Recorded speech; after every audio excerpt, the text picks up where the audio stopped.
It is, yeah. No, definitely. If they're going for the chance to winning the league, of course it is. But the way they played, I don't think Tuchel about it. No. That cutting edge of getting people in the box. If Lukaku's flying and he's fit, maybe he scores 2 tap-ins.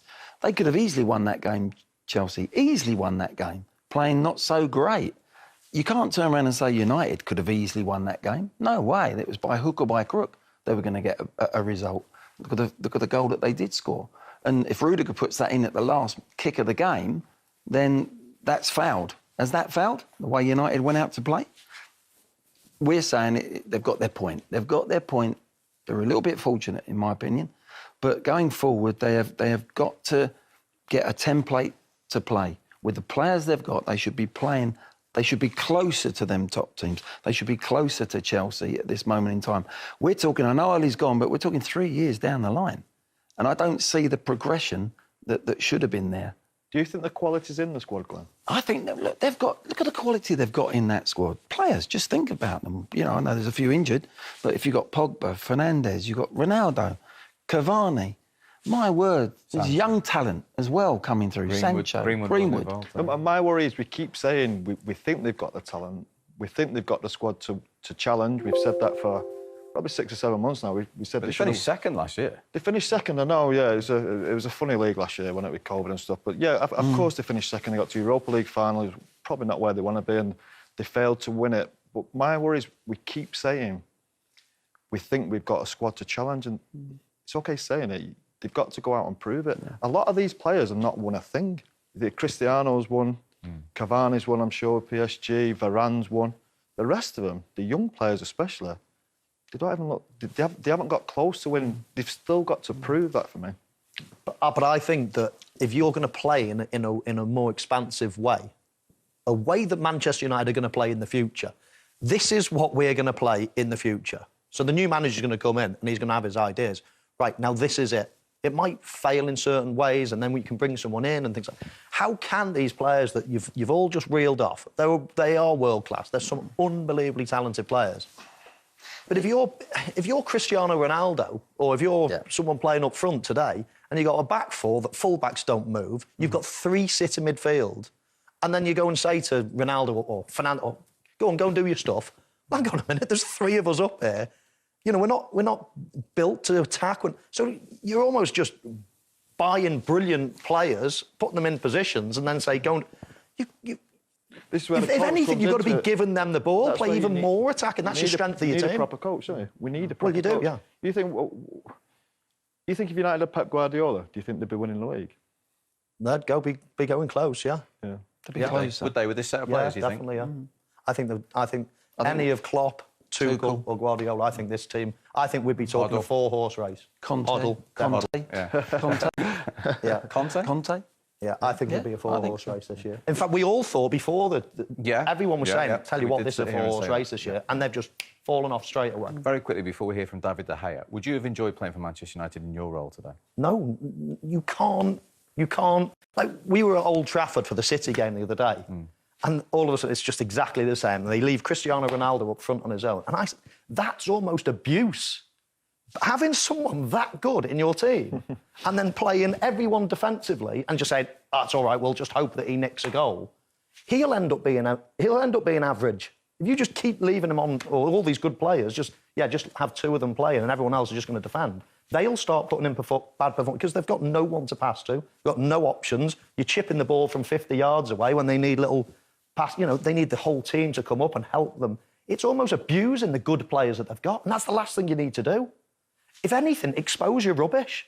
Go and have the ball. Go and play all your best players. Get Pogba. Find ways of getting world-class players into your team. Get Pogba, get Fernandes, get Ronaldo. Get them all on the pitch as best as you can.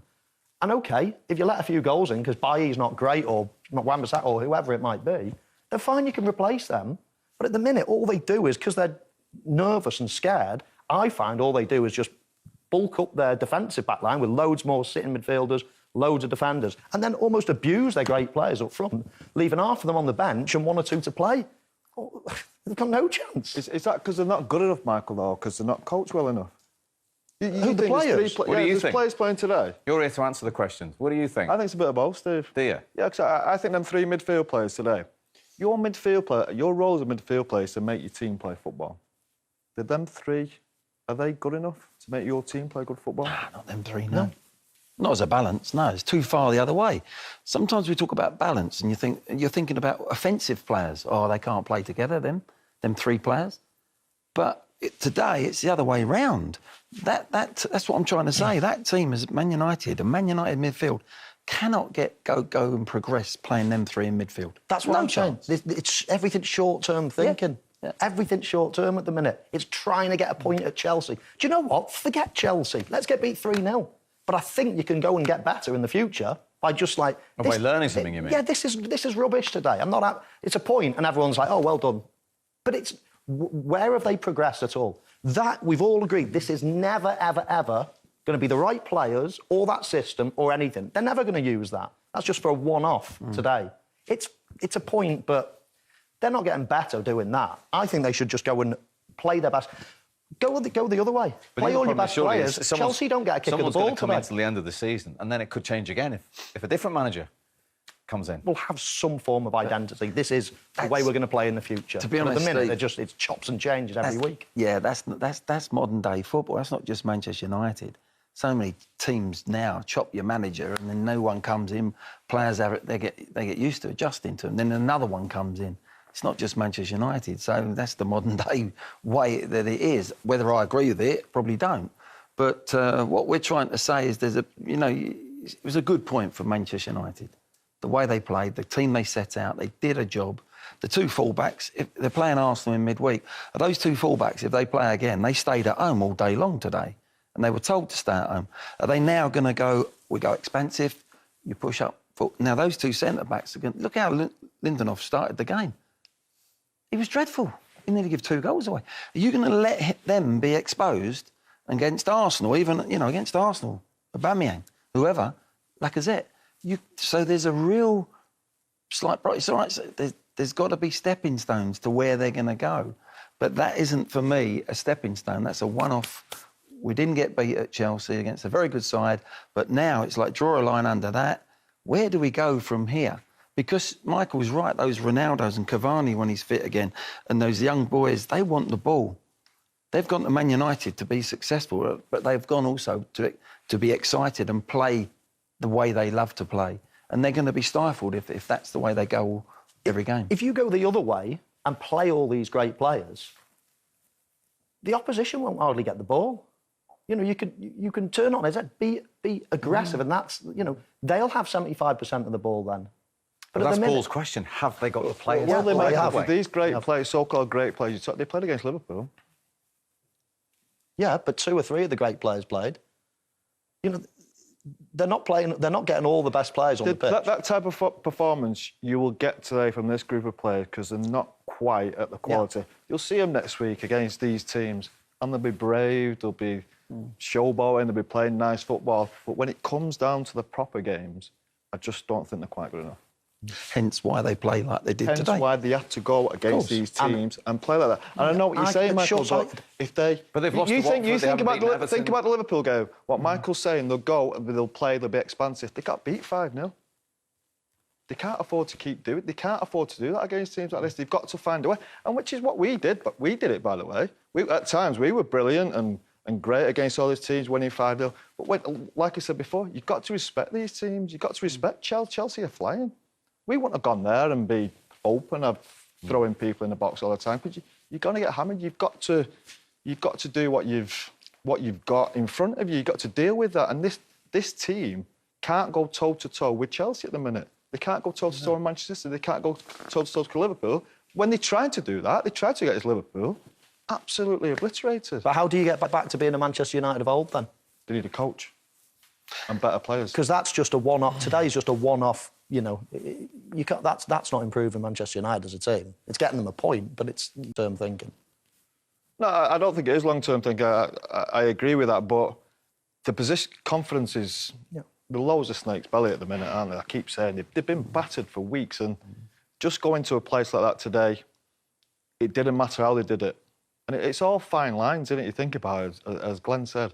Hudson-Odoi scores that first goal. They're all over the place again. It could have been another Manchester City. It could have been another Liverpool. I mean, sorry, Paul, there's the caption. Look, the guys have put the caption up for us. There's only one green W on there. By the way, only in 8 Newcastle. games. Only Newcastle have got a worse record in the last 8 games. So, you know, that is proof why today Michael Carrick, whoever picked the team, got it right to get a point.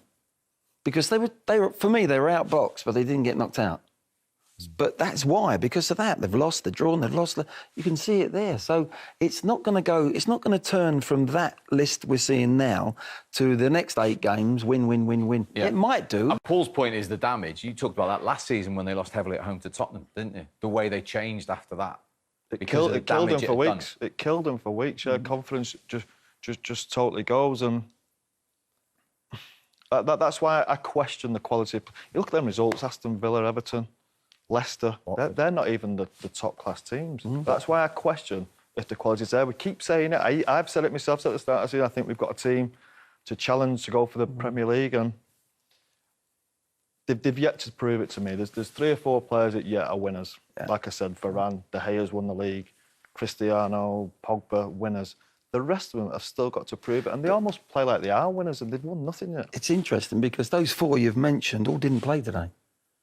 Your Pogbas, your Varanes, you know, they're top quality. Cavani, you know, Ronaldo didn't start. So that was that team that they put out today, and they've got a point.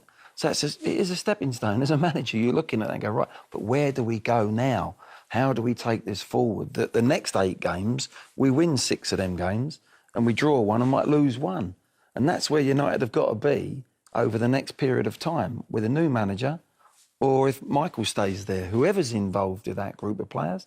And you would think if they get them talented players back, those winners back, that they can and they are capable of getting that sort of run together.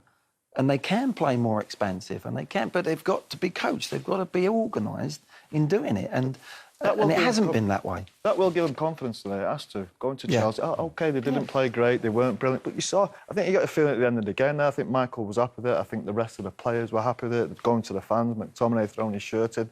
It wasn't great. I probably wouldn't watch the game again if I was them. But at the end of the day, they've gone to a Chelsea team, top of the league, and got a point. Now that can breed confidence now coming into the weeks ahead.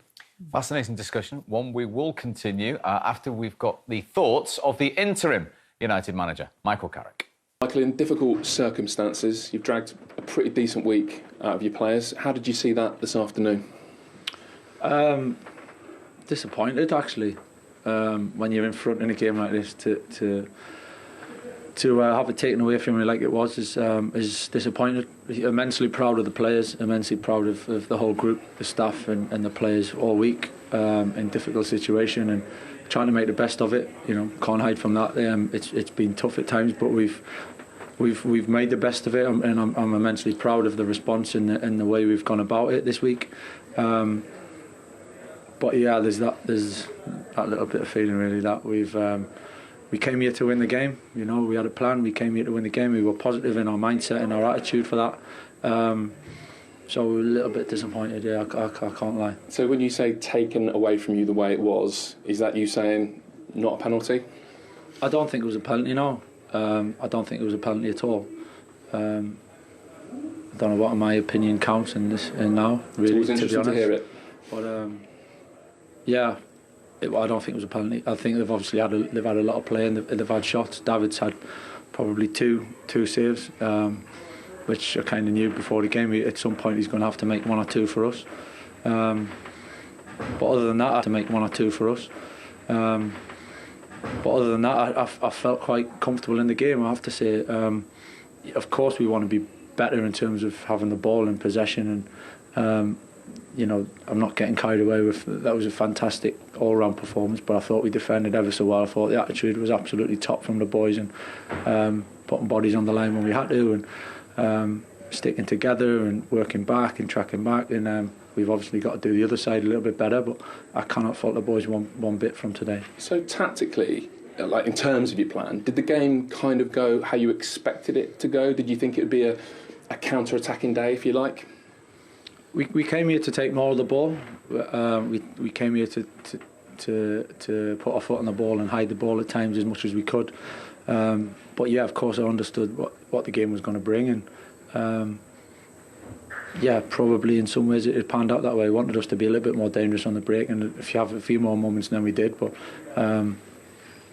it's a good Chelsea team, you know. They're playing well. They've had a great run of results, and so to come away disappointed and feel like we've left something out there, in some ways is a positive, you know. To look at one or two of the things that have maybe been better this afternoon and better this week, the pressing typified by the goal.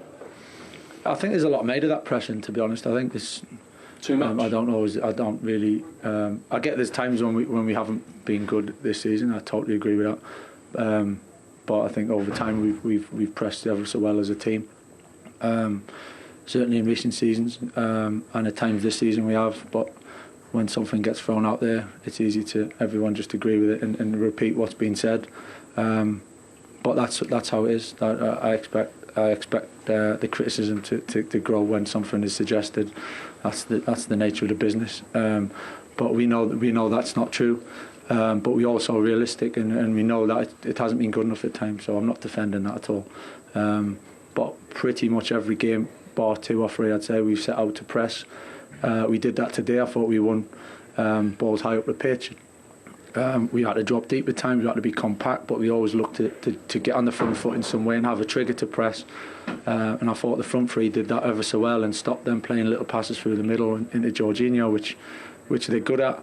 And it was a different side. I said about Jadon during the week, you know, he showed both sides of his game, and today exactly the same. Bruno the same, Marcus the same, and the boys that came on. So from that side of things, I was very pleased. And Fred, with that interception at the end and jumping and pressing high, what Fred's so good at. Just the other little bit on the end of it wasn't quite there. So would you say tactically and in terms of approach, that was broadly in line with what's gone on already this season under Ollie? I'm not getting involved in what's gone on this season and comparing. There's no point really at this stage. I can be proud of what the players have brought today. We had a plan. I thought Fred, Scott and Emmanuel were terrific in there. I thought the front three were terrific, and I thought the back four defended ever so well when they needed to, and when they stretch you, you know, they ask questions of you. They put a lot of bodies across the back line with a wing back stretching the full width of the pitch and runs in between the back four, and we had to drop Scotty in there at times, and we had a plan for that. And yeah, I think you can probably see that I'm so pleased for the boys. You know, I'm really pleased for the boys. It's not about me or whatever, it's about the players, and I thought they were really good today in what they've done. Can you tell us a little bit more now about the changes you made and why maybe they worked? Obviously no Ronaldo, but you touched on it there, the three kind of defensive midfielders. Yeah, the changing I made was a feeling, you know. We obviously had thoughts about the game, how the game was going to go, how we could hurt them, how we could penetrate, a little bit of freshness as well within the team and energy. Some boys have played a lot of games, and there's an awful lot of things that go into that. Yes, blocking the middle of the pitch was a big part of it for us. That's only a small part of it, you know. And, as I said, we wanted to take more of the ball. We came here to do that. We just couldn't manage to pull it off. But I don't blame the players for that. I think it's been a tough time, and when you're coming from that position that we've came from to where the results that Chelsea have had, I can't blame the players for that, but I'm immensely proud of the way they've performed today. And forgive me, because I know I basically asked you this before the game as well, but did Ralph Rangnick have any input into that today, or was that all you? No. Okay. And do you know what happens now? I haven't given any thought. I'm standing here with you just after the game, so it's been a busy week. We've managed to prepare the team for two massive games. Came out of it pretty positive, and I'm standing here now talking to you, so we'll see what happens tomorrow. Make of his synopsis of the game there. I think I watched a different game. Some of the comments, I suppose when you side to side of the pitch, it is a little bit different. He's happy with the point, of course he is. I didn't agree with the pressing side of it. He thought Manchester United pressed really well. Didn't see it. I don't think they pressed at all, actually, other than the first 3 or 4 minutes when Sancho and Rashford and Fernandes didn't do it particularly well because Chelsea popped the ball around him. But hey, look, that's his opinion. He's really happy with the point. He'll probably watch the game tomorrow. Might feel differently, I don't know. Might just be me, probably why I'm sat here, but I didn't agree with his analysis of the game. Well, we certainly got it wrong at half-time. than ourselves, didn't we? Because we put together where they went to press and Chelsea played through them and round them and got out and looked dangerous. So I think sometimes, you know, from down there, you see, especially now it's early in his sort of career with Manchester United being the head coach, if you like, whether it's interim or not, you just watch one game. You watch your team and everything is about your team. As you get older and more experienced, you then see a much bigger picture. But I can imagine that Michael will go back and look at that on tape and go, actually, we didn't quite press as well as I thought we did, or blah, blah, blah. So it's a learning curve for everyone. But it's, I think Paul's right. They didn't press very well for me. I thought they got it totally wrong at times. And they got away with quite a lot in that first half particularly. But he's proud of the way they played. He's proud of them getting a point. But you see it differently when you're in that technical area. Yeah, like the penalty as well. He didn't think it was a penalty. Yeah, good point. Yeah. Oh, no, exactly that. Listen, you do see it differently, don't you? You have to. You know, supporters see games differently to neutrals, and of course, I'm sure Michael will in the future have a more balanced view on a game. But something like the penalty, I think all three of us thought was a certainty. And yeah, Paul's right in terms of the pressing. It was done a little bit, but it was done very poorly, and Chelsea got out on numerous occasions. So lots to work on. But as the guy said, he will be delighted with a point, and he's sort of done his job now, hasn't he, in many ways, and we'll see what the future holds for him. Well, let's remind ourselves of the main talking points. First rule for Jorginho as midfield player. If you're last man for a reason. You're experienced normally, or sometimes it's just through pace. But an experienced player like Jorginho, he's trying to pluck this out. He's trying to look clever. Head it away. Clear the ball. He's trying to bring a ball down out of the sky. Credit to United, to Sancho and Rashford for putting him under that pressure. But Michael, you're going to go into show us. Yeah. I can't understand Rashford's run after he makes a mistake. Well, you look at this. There's three players this side of the ball anyway. I don't mind Hudson-Odoi by the referee making his run over there. But I don't know why the other players from Chelsea don't sprint. The other thing is, and it hasn't cost them. But what Marcus Rashford is doing, I have no idea. He's got 60 yards to run. The one thing you cannot do is go in front of the ball. So all of a sudden, Sancho has got no option whatsoever. People might look at that and think, oh, that was selfish. He had no option but to score himself. Rashford killed him, really. Thankfully for Manchester United, the finish was brilliant, and he actually shimmied the goalkeeper to go to Rashford. And it did. He moved over about a yard and he slotted it in that area. So it was a brilliant finish.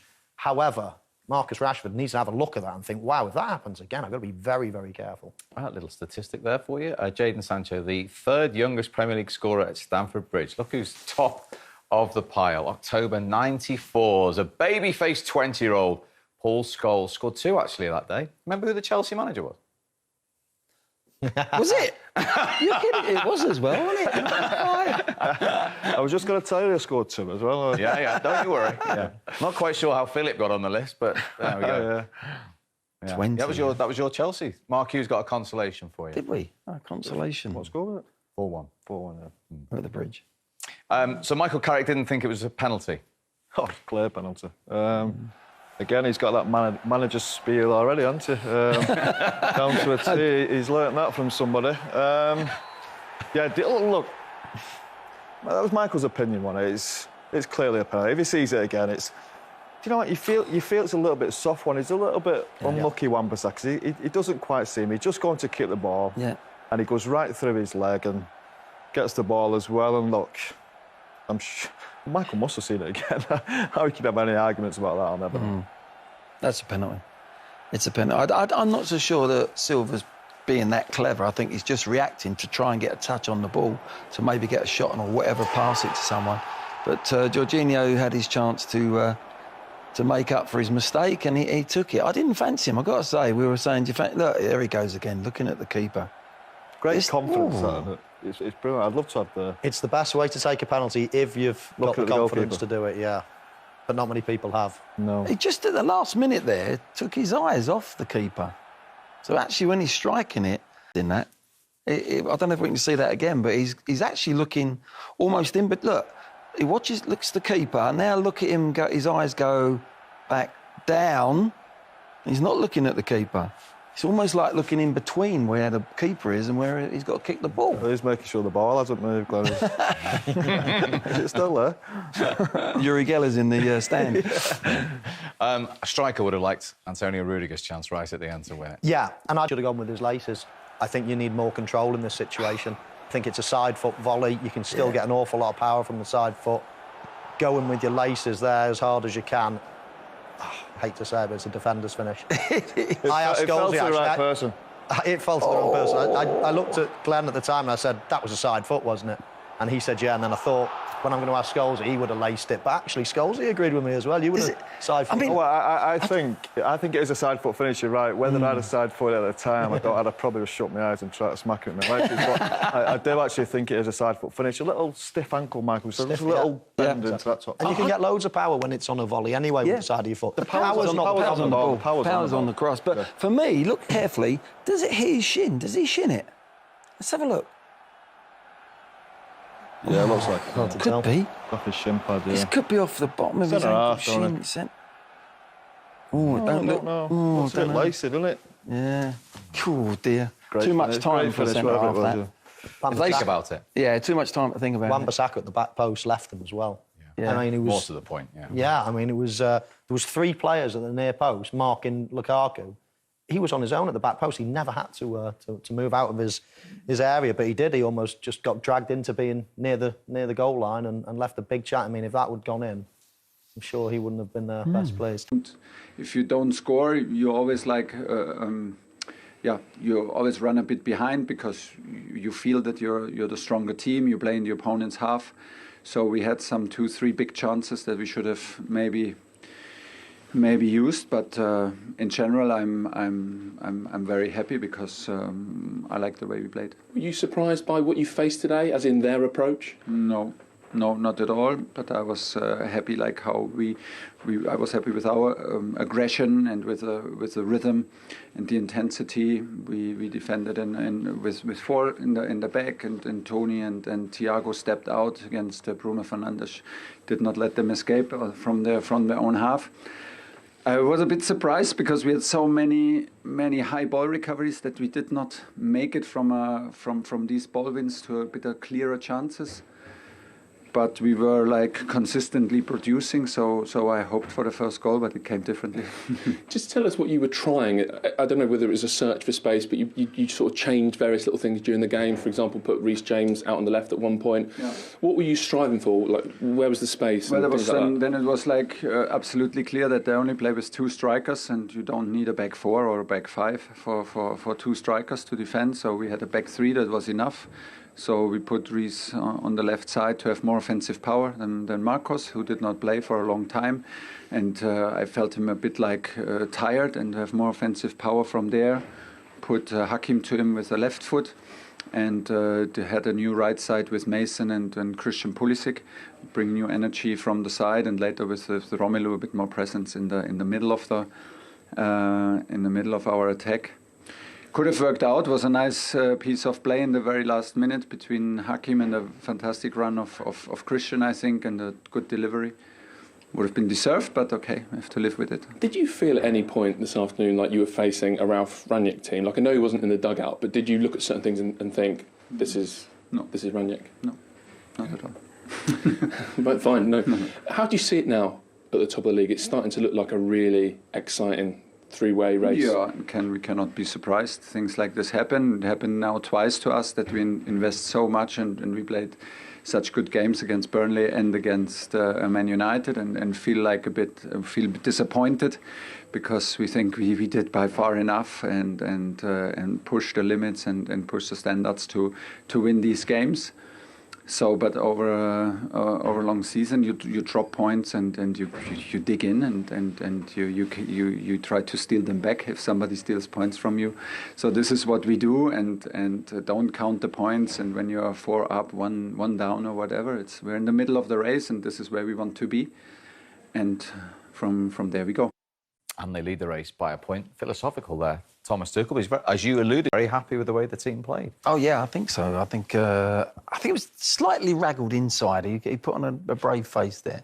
But over the last 2 games, they drew against Burnley and they only got the point there. But listen, watching that game, they could have been 5 up in the first 20 minutes. So his performance-wise, he's quite pleased with the way the team have set up, the desire that they've had, the passion, the winning the ball back as well. He was right. We're expecting, looking at that Man United, they were going to counter. And with a bit of pace, with Rashford, maybe Sancho, and they never had a chance, really, in that first half. They were totally dominated. They give a goal away, but they've responded. So from his point of view, he's thinking, well, we went 1-0 down as well. We responded, and in the end, they were hanging on, and we could have easily won with Rudiger's finish. It's not the difference you were alluding to. He's basically saying there, if we keep playing like that, that's fine, we'll win a lot of games. I think Lukaku's a big difference to him. They need to get him fit and keep him fit. If they get him fit, keep him fit, if he can play the rest of the games this season, they're going to have a great... I really didn't fancy Chelsea at the start of the season. I'm not sure why looking now, because look at that coach, the way he speaks, the way he coaches his team, they're well-drilled, they're confident, everyone knows what they're doing. They're just lacking, the last couple of weeks especially, they just lacked a centre-forward. I think Werner, he's really struggled for me. He doesn't look like a natural centre-forward. I'm not quite sure what he is. I'm not quite sure he's good enough for Chelsea. But Lukaku coming into this team, they've got a great chance of winning the league. It's incredible, Michael. We talked about Jorginho last season being the top scorer in the Premier League with 7. As we sit here now, Reece James is top scorer in the Premier League with 4. Yeah, it's incredible, and they were all penalties, weren't they, the last season? Yeah, 6 of them, I think, yeah. So, well, Scholes right. If Lukaku plays every game, then you can bet your bottom dollar that he's going to blitz through that. He'll be well into double figures. So if they can get him fit, then there's a natural source of goals that will be a regular source of goals as well. They look a well-oiled machine. Man City, Liverpool, of course, they can run right against anyone, but they look like a well-oiled machine, as I say. Tuchel is just a phenomenal manager. I love listening to him. Don't you? So informative, explains everything really well. Chelsea are there to stay. I think they're going to be certainly there. Come May, we're going to be still arguing who's going to win the league. Do you think, with these 3 teams there at the moment, this could be one of the most exciting title races in years? Without a doubt. Without a doubt. It's 3 class horses that have got to the top of this table. And, City could easily win it. Liverpool are good enough to win it. I think Chelsea are consistent enough to win it. So, yeah, it's... the thing with Chelsea, not many teams in the history of... 17 players have scored for them. 17 players, different players have scored. Now, if Lukaku does start scoring, on top of that, you've got to have a chance, haven't you?